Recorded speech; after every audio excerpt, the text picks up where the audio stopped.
According to the FBI, hate crimes in America targeting Muslims or people who just appear to be Middle Eastern surged in the aftermath of 9/11. There is this cloud, with the hate crimes, with the profiling, with being rounded up.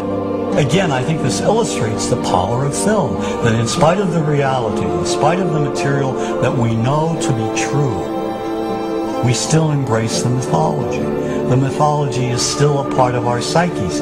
Stereotypes take a long time to wither away. And for many of us, we're comfortable with our prejudices.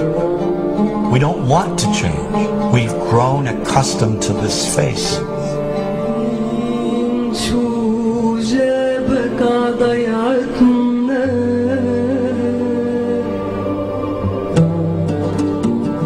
When we think of Arabs, what do we see? What images come to mind?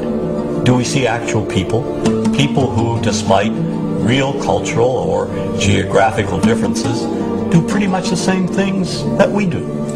When we think of Arab women, what images come to mind? Do we see women who laugh and play and who adore their children? Women who work in the home as well as outside?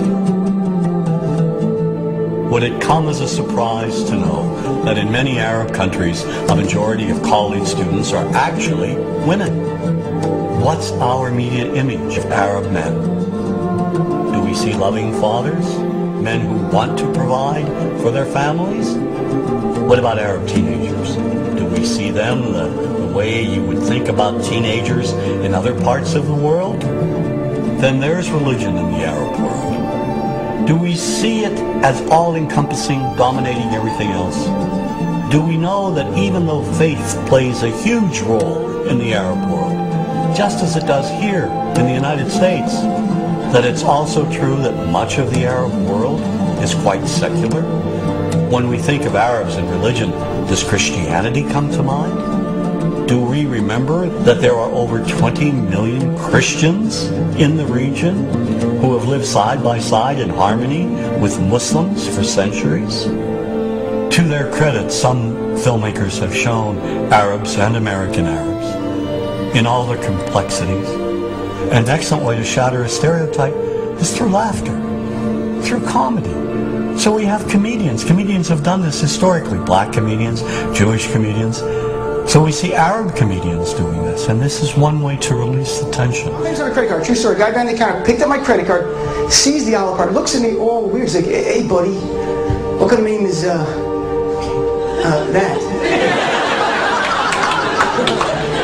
I'm like, well sir, it's an Arabic name. He goes, what does this mean? So I'm like, well translate it to English? It means peaceful, friendly Arab? But he's not happy because, what Arab country is your family from? Turns out the most peaceful, popular one that he would like. So I'm like, we're from the same Arab country that Aladdin is from. To his credit, Michael Moore in Fahrenheit 9/11 in the DVD includes a scene with this comedy coming out. My name really is Ahmed, and I can't fly anywhere. All you white people have it easy. You guys get to the airport like an hour, 2 hours before your flight. It takes me a month and a half.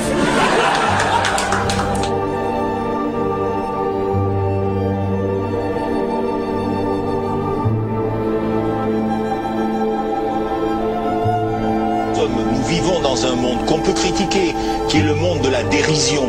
Vous le savez bien, et dans les médias, je dirais le monde de la dérision, on se moque de tout. Le fait que ça se fasse me satisfait. Parce que ça veut dire que nous avons, qu'on est libre. Peu à peu... Il faut qu'on soit beaucoup plus sage que ça, qu'on rentre pas dans ces provocations. Et c'est pour ça que... C'est l'autocensure, ça, Jamel. Tu comprends ce que je veux dire? Si on commence à pas faire de dessin pour pas choquer les musulmans... Non, c'est-à-dire que... Pour moi, c'est de l'autocensure. C'est la fin de la liberté d'expression. Pour moi, la liberté d'expression, la liberté d'expression et le respect font partie, sont mariés ensemble. Moi, je suis pour la liberté d'expression. Mais si je vais blesser une personne, pourquoi blesser la personne? Non, mais si moi j'ai envie de faire une caricature sur Mahomet ou sur un rabbin ou sur Jésus-Christ, il faut que j'ai le droit de le faire. Tu comprends? C'est ça la France. Quand tu sais que tu vas blesser 10 millions de personnes, pourquoi tu vas les blesser? Pourquoi? C'est la liberté, c'est ça. C'est la liberté de...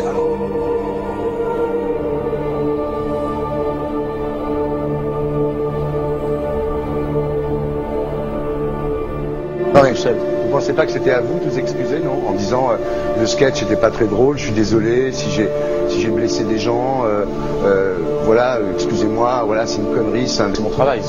Mais vous referiez pas le même sketch quand même? Mais le spectacle que je fais reprend en grande partie les lignes de ce sketch.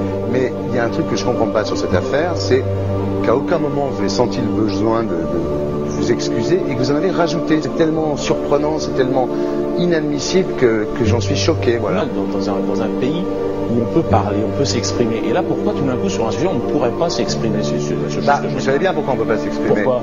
Parce que dans ce pays, on a envoyé pendant la guerre des juifs dans des chambres à gaz et que ça crée un petit problème quand même. Vous voyez ce que je veux dire? Dans ce pays, on a envoyé pendant 400 ans des centaines de millions de Noirs. Il y a eu 400 ans d'esclavage. Et pourtant, ça n'a pas empêché Michel Leb de faire un sketch qui m'a fait marrer. Où il faisait un noir, et à la fin, il faisait un singe, en parlant des narines, en parlant des lunettes. En tout cas, lui, il n'a pas été interdit d'exercer son travail. Il a même eu la Légion d'honneur. Quelqu'un qui a toute sa famille qui a été exterminée dans un camp de concentration et qui voit quelqu'un à la télé qui dit Israël, vous vous rendez compte?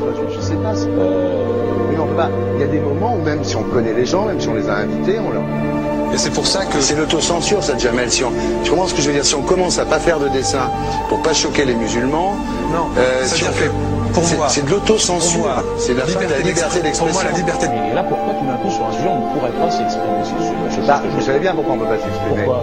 Parce que dans ce pays, on a envoyé pendant la guerre des juifs dans des chambres à gaz et que... Deux poids, deux mesures. La liberté pour tout le monde. C'est-à-dire? La liberté pour tout le monde. Il y a une personne comme Dieudonné qui a fait un rabbin, enfin qui a fait un colon juif, etc. Tous ces DVD ne sont plus dans les pactes. On l'empêche médiatiquement, on ne le voit plus. Alors que lui, c'est un comique. Plusieurs lois qui ont été faites contre l'antisémitisme. Et moi, je fais un appel aujourd'hui de faire une loi contre l'islamophobie.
Don't think you